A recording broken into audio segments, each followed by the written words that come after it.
Bonjour, bonsoir et bienvenue à toi dans ce nouvel épisode de CHAP, le podcast découvert des artisans engagés du futur, réalisé par le Chapiteau à Marseille. Aujourd'hui, nous recevons Delphine, qui est à l'origine de Label, un collectif de productrices, DJ, performeuses, photographes, originaire du sud de la France et qui existe depuis 2015. Chez Label, on parle majoritairement féminin, puisque le but de cette équipe de passionnés est d'avant tout de promouvoir des artistes féminines issues des scènes régionales, nationales et même internationales. Salut Delphine, bienvenue au Chapiteau et merci d'avoir accepté notre invitation. Bonjour, c'est moi qui vous remercie. Je t'en prie. Est-ce que tu peux te présenter ainsi que ton parcours professionnel, dans les grandes lignes, avant que nous rentrions dans le vif du sujet ? Oui, alors tout d'abord, j'ai commencé à mixer en 2007. Je mixais musique électronique, deep house, house, tech house et techno. Et ensuite, j'ai fondé Label donc, en 2015 dans le but de promouvoir les artistes féminines qui sont toutes issues du milieu des musiques électroniques. Et là, donc, on va mettre l'accent également sur les arts visuels et numériques. On organise des événements sur Valence, Lyon et donc Marseille également. Là, il y a pas mal de choses de prévues en ce moment. Et voilà. On va y venir. Voilà. Alors à côté de ça, tu es DJ aussi, productrice, promotrice, bookeuse, organisatrice d'événements et j'en passe. Comment tu fais pour allier toutes ces spécialités ? Disons que ça se développe avec le temps, au fur et à mesure. Et là, justement, la partie booking est réellement en train de se développer. C'est compliqué de trouver le temps de tout faire, mais bon, ça se fait avec beaucoup de motivation et d'acharnement, c'est possible. Mis bout à bout, petit à petit, tu Voilà, exactement. D'accord. Alors à base, tu étais pianiste, c'est bien ça ? C'est ça, ouais. Comment on passe d'un clavier à des platines ? En fait, j'ai toujours été passionnée de musique. Après, c'est que je jouais du piano classique, ce qui est complètement différent. Mais après, au moment de l'adolescence, j'ai tout de suite été attirée par la musique électronique. Et après, ça n'a fait qu'amplifier. Et c'est pour ça qu'après, je me suis lancée dans le mix. J'ai essayé, puis ça m'a plu. Et du coup, j'ai continué. Et pour ça, après, j'ai monté Label. Je développe de plus en plus de choses, quoi. Et comment tu définirais aujourd'hui ton univers artistique ? Pour moi, personnellement, ou Label ? Déjà pour toi, et puis tu peux venir après sur Label. Moi, c'est que j'aime les musiques électroniques assez groovy. Autant pour la house, tech house et techno. Après, j'écoute de tout, mais moi, c'est la musique électronique assez groovy. Ouais. Après, au niveau de Label, les artistes, c'est assez varié. Il y en a qui mixent house, tech house, d'autres dark techno, drum and bass, minimal. C'est assez varié. Alors le but de Label, et je le rappelle, est de promouvoir des artistes essentiellement féminines. C'est ça. Comment as-tu fait pour t'imposer dans ce milieu qui est majoritairement masculin ? Là, c'est pareil, en fait, ça s'est fait petit à petit. Et à force, c'est vrai que le concept plaît. Donc, on arrive à développer de plus en plus de soirées, promouvoir de mieux en mieux les artistes. C'est vrai que nous, il y a des artistes qui sont basés à Cannes, Marseille, Lyon, Valence, Paris. Donc, du coup, ça nous permet d'avoir une zone géographique assez large, quoi. Du coup, plus de possibilités aussi. Alors, comment tu fais pour les recruter, tes DJs ? En faisant des recherches sur les réseaux sociaux, en écoutant. Des fois, c'est par connaissance, ça dépend. Ça dépend. Mais en écoutant, quoi, aussi, principalement. Du spontané aussi, de voilà, temps en temps ? Aussi, ouais. Ou des rencontres aussi en soirée qui peuvent se faire. Donc tu recrutes à tout va ou alors ça vient comme ça vient ? Non, le but, ce n'est pas d'avoir un maximum d'artistes. C'est là, actuellement, on est 9. Il y a 10, pardon. Il y a 8 DJ. Il y en a une qui fait du live et il y a un vidéo jockey. Il y a un seul artiste masculin.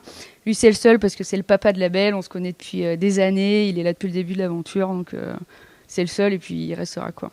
Il restera seul. Voilà, aussi. Ok. Alors, tu t'es heurté, j'imagine, à certaines injonctions qu'on fait aux femmes souhaitant se lancer dans une carrière musicale. Et voulant en plus de ça être chef d'entreprise. Comment tu as pu réagir face à ces injonctions ? Pour l'instant, ça se passe bien. Et j'ai rencontré 2-3 soucis plus sérieux, on va dire, où j'ai dû engager procédure judiciaire. Mais bon, c'est quand même rare, quoi. Parce que là, c'est allé vraiment loin et malheureusement, il y a parfois où on est obligé d'en arriver là. Mais sinon, ça reste quand même rare. Après, des fois, ça peut être des comportements ou des paroles qui peuvent être un peu déplacées de la part de certains hommes, on va dire. Après, je sais pas si c'est une histoire de jalousie ou autre, mais bon, après, ça peut arriver. C'est quand même rare, quoi. Ça reste rare. Ouais, tant mieux que ça reste rare. Est-ce que ça arrive plutôt en soirée, pendant la performance, à proprement parler, ou alors en dehors? Moi, personnellement, ça a été 1 ou 2 fois en soirée. Après, j'en connais d'autres du collectif et d'autres artistes féminines que je connais. C'est arrivé même sur les réseaux sociaux. Il y en a qui vont mettre des commentaires qui n'ont pas lieu d'être. Enfin, soit ça peut être en soirée sur les réseaux sociaux. Ça dépend, quoi, aussi. Ouais. Comment on pourrait se prémunir de ça, justement? Je pense que c'est bien d'agir en réseau. Et puis après, je pense que les personnes qui ont des remarques déplacées, faut arriver à les remettre en place intelligemment ou passer au-dessus, quoi. C'est que c'est pas toujours évident, mais bon, après, c'est juste une sorte de jalousie. Donc après, il faut essayer de pas trop y prêter attention, quand même. Oui, des trucs assez bêtes, en fait. Ouais. Est-ce que ça ne jouerait pas justement au niveau des lieux aussi, qui pourraient peut-être faire un peu plus de formation en amont, d'encadrer davantage des collectifs comme le tien? Que ce soit au lieu d'encadrer ce type d'événement? Oui, enfin Ouais. après je pense que c'est tout le monde, tout à chacun doit Ouais. s'engager en fait. Après, de toute façon, c'est vrai que j'agis quand même beaucoup en fonction du feeling. Si des fois le directeur artistique ou les patrons de certains établissements, il n'y a pas le feeling, ou on sent que ça passe pas très bien, du coup je préfère pas collaborer avec. Je sens que c'est vrai que des fois il y en a qui m'ont déjà dit que des soirées avec des artistes féminines c'était ringard ou sectaire, mais bon, quand c'est l'inverse, en tout cas on dit rien. Quand il y a sur le line-up, quand il y a uniquement des DJ masculins, personne ne dit rien, alors que je vois pas pourquoi quand c'est l'inverse ça peut déranger, quoi. Oui, on est typiquement dans un cadre de jalousie là. Ouais, voilà. Ouais. Et malheureusement ça doit arriver encore trop souvent. De temps en temps, ouais, mais de la part du public, des fois il suffit qu'il y ait que des nanas sur une line-up. Ils disaient, pourquoi il n'y a pas d'hommes? Je dis pourquoi. De temps en temps, c'est vrai que dans les soirées labels, il y a souvent 1 ou 2 artistes masculins. Il y a toujours soit que des artistes féminines, soit une majorité d'artistes féminines. Mais c'est vrai que souvent, jusqu'à présent, on a inclus des artistes masculins. Après, c'était bien aussi. Moi, j'aime bien que ce soit mixte. Mais bon, après, c'est vrai que pour rester dans le concept de label, c'est quand même le but de promouvoir les artistes féminines. Mais c'est vrai que des fois, bizarrement, les réactions des gens, des fois, elles sont un peu incompréhensibles, quoi. C'est comme ça. Il faut faire avec. Oui, et puis c'est un compromis à trouver en fait. Ouais, je pense qu'il faut garder ses idées, son concept, et puis avancer coûte que coûte. Et malgré les remarques des gens, c'est pas grave. On ne peut pas plaire à tout le monde. Moi, je pars de ce principe-là. Alors selon toi, comment tu vois évoluer la place des musiques électroniques dans le champ musical en France aujourd'hui? Par rapport aux femmes ou non, la musique électronique en général? Alors restons dans le sujet par rapport aux femmes Ouais. et dans les musiques électroniques en tout cas. Il y a de plus en plus d'artistes féminines en tant que DJ, mais on reste vraiment en minorité, ça c'est sûr. Là, j'ai vu justement ces jours-ci là, sur les réseaux sociaux, il y a une étude qui a été faite, et apparemment dans le secteur musical, il n'y a que 15% des femmes sur scène, donc ce qui est vraiment très peu. Et après, dans la musique électronique, ça reste la même chose, quoi. Mais ça évolue quand même, ça évolue. Il y en a de plus en plus qui se lancent, donc tant mieux, ça me fait plaisir. Alors selon toi, pourquoi ça évolue? Dans le bon sens, hein. Je sais pas, peut-être qu'il y en a qui osent plus du fait de voir d'autres femmes aux platines, peut-être qu'il y en a qui se disent tiens, pourquoi pas moi, ou le fait qu'il y ait certains collectifs qui sont créés dans le but de promouvoir les artistes féminines. Peut-être du coup ça en engage d'autres qui n'osaient pas jusqu'à présent. Je pense que ça y joue. Ouais. Ça donne le bon exemple. Ouais, voilà, c'est ça. Ouais. Et d'un point de vue un petit peu plus régional, est-ce que tu penses que la musique électronique est assez représentée dans le Sud? Dans le Sud, non. Je trouve que ça manque. Surtout, en tout cas, je reviens sur les artistes féminines.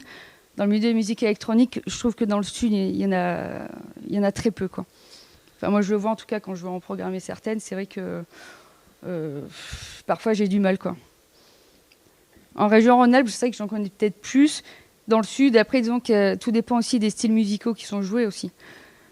Après, c'est que nous, dans les soirées labels, on ne programme pas d'artistes, sauf sur soirées vraiment spécifiques.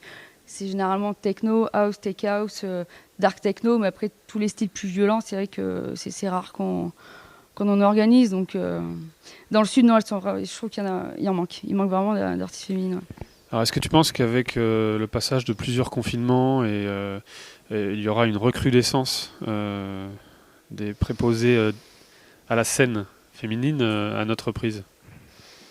Je ne pense pas que ça va changer quelque chose au niveau du nombre d'artistes féminines. Je pense pas. Je peux me tromper, mais je ne pense pas. Donc on va rester sur un statu quo. Je pense. Alors excuse-moi d'insister, mais comment pourrait-on faire pour taper un petit peu plus du pied et essayer de grossir un peu cette famille? Comment Je pense que c'est par le biais de divers événements, à force d'en organiser à différents endroits. Du coup, c'est ce qui permet aussi d'élargir le réseau et de se faire connaître soi-même, mais également auprès des autres, et donc aux autres artistes également de nous contacter pour se produire lors de nos soirées. Voilà, ça tombe bien, tu comptes organiser, si nous ouvrons cet été, 2 événements au chapiteau. C'est ça, ouais. Qu'est-ce que tu comptes mettre en place? On verra ça ensemble, mais je compte vous proposer plusieurs choses. Ouais, voilà. Après, je préfère pas tout dire non plus, mais j'ai plusieurs idées là qui me trottent dans la tête. On sera toujours orienté musique électronique, ça, c'est sûr.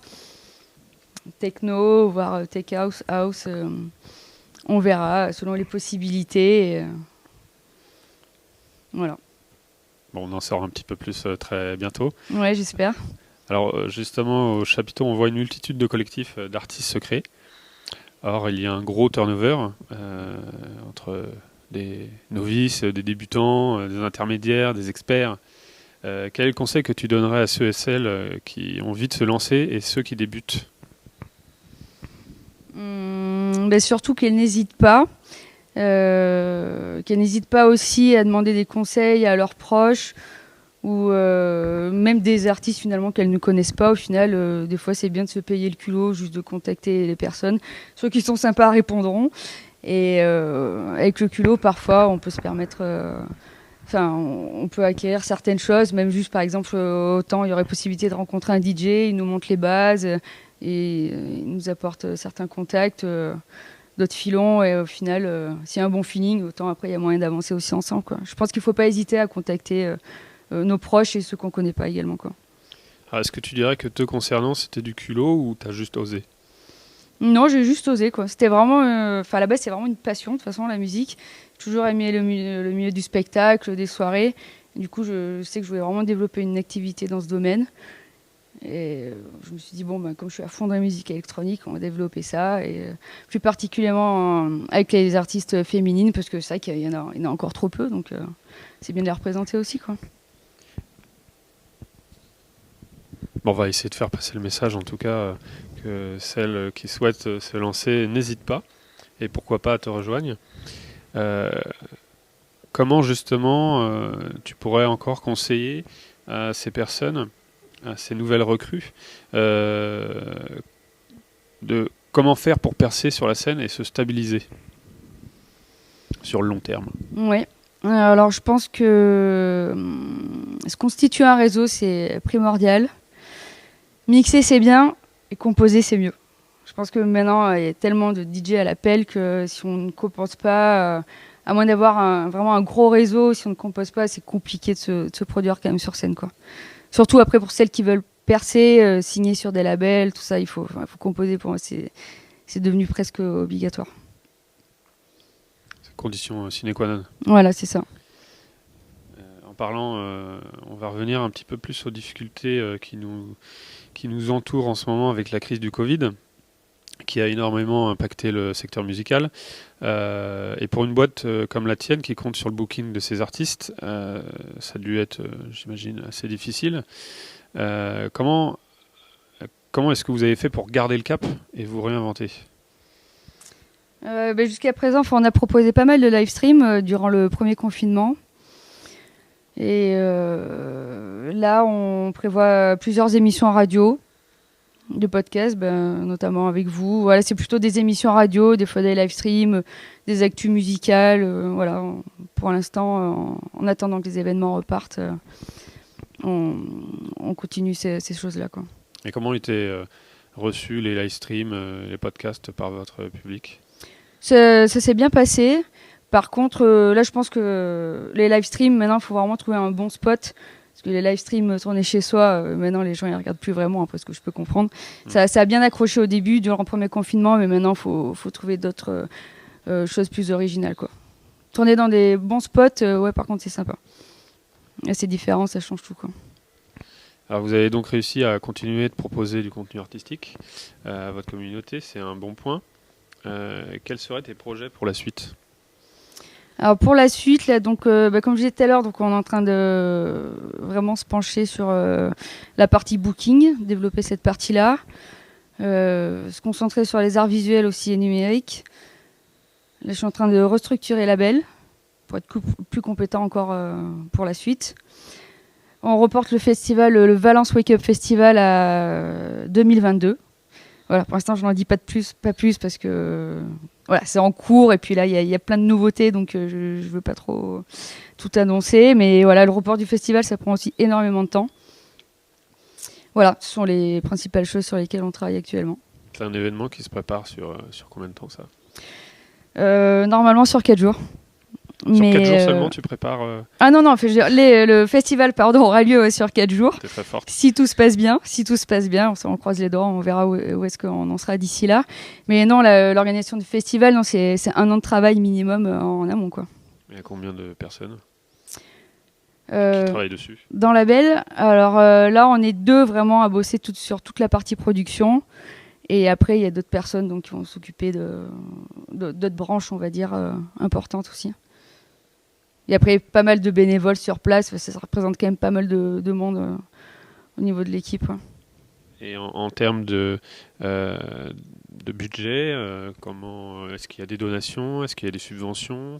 Est-ce que tu mets de tes propres fonds ? Là, non, oui, on va demander des subventions. Là, par la suite, on est en train de modifier tous les dossiers parce qu'à la base, le festival il devait avoir lieu cette année dans 4 établissements de Valence. Mais justement, là, on change toute la configuration. Donc, il faut modifier les dossiers et c'est pour ça que ça prend énormément de temps, quoi. Ouais, écoute, on espère que ça aboutira. En tout cas, on suivra tout ça pour s'y retrouver en 2022. Ouais, j'espère aussi. D'ici là, je pense qu'il y aura plein de choses qui vont se passer. Malheureusement, nous sommes déjà à la fin de cet entretien. Mais avant de te laisser partir, nous avons une petite requête très importante. Est-ce que tu peux répéter le plus rapidement possible une petite maxime qui change à chaque fois chez nous? Chapper au chapiteau et chuchoter à l'oreille des DJ. Chapper... attends, tu peux répéter, s'il te plaît? Chapper au chapiteau et chuchoter à l'oreille des DJ. Chapper au chapiteau et chuchoter à l'oreille des DJ. Bravo. Merci, c'était top. Merci Delphine Merci à vous, c'est moi. d'être venue nous rendre visite au chapiteau, à défaut d'être derrière les platines. Mhm. Mais on espère te revoir donc cet été. Également, j'espère bien. À très vite. Merci. Merci, ciao. L'heure du chat. C'est l'heure du chat. Là, c'est l'heure du chat. Je crois que c'est pile poil l'heure du chat. Oui, c'est l'heure du chat. Non, mais si c'est l'heure du chat, alors...